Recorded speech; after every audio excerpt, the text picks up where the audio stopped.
Well, we had a stunning Derby Day. Beautiful weather. Had a warmer but still beautiful Labor Day, and now it's Tuesday, and guess what we're still doing? Hanging on to the sunshine and hanging on to the heat. Thank goodness we're not just a state away. They have been absolutely swamped across Ohio, Indiana, Illinois. Torrential rainfall, some severe weather overnight. It was a little farther south towards Dayton and Columbus as far as Ohio is concerned, so it shifted up into the southern Great Lakes along this frontal boundary that's just meandering around. So that is the focus for that.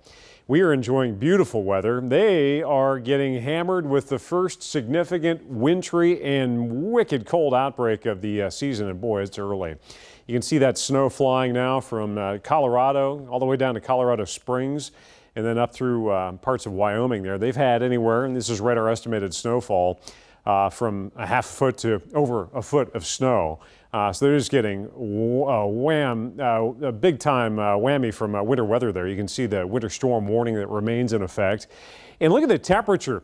Teens and 20s in the mountains, and then you've got 82 down in Oklahoma City. Over the past 24 hours, you can see how warm it is here at home. And of course, you got 90s to triple digits across the desert Southwest, and you just see that cold barreling in across the northwestern U.S. all the way down into Denver. So a significant temperature drop. Here, it's very static. We got this frontal boundary stalled north. That's where all the active weather is, and we are staying very warm. Now, eventually, it's going to sag south toward the Ohio River midweek, and by Thursday, it's going to finally make a push at us, which will give us a little moisture and maybe an isolated shower chance, a bump up in cloud cover, and we'll back off the heat. But for now, we're still on the rise. So it's 79, it's low 80s down towards Danville.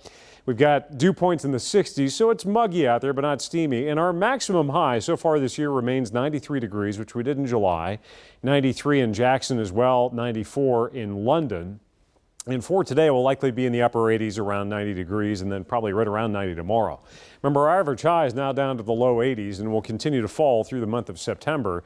We'll be closer to our average highs as we get into the weekend and our shower and storm chances rise. But as far as September heat, September highs in the 90s, we averaged 2 for the month. The most on record, 18 back in the 30s and early 40s, and our all-time September max high was 103 and 54. We're not going to do that. But we could easily be in the upper 80s to around that 90-degree high for 2 more days. There's that significant cold push that's across the mountains and out west. We're not going to see much of that. So our first big cool outbreak, had somebody hit me up on Twitter about that, our first cold shot. Not really any time in the future. The most significant cool down that we're going to see is the temperature dropping back down to around average or maybe slightly below it, which is in the low 80s. There you can see it into the weekend. So, 4 or 5 day run without much in the way of any kind of significant weather beyond heat. And then into the weekend, the showers, the storms fire up, and the temperature comes down a bit.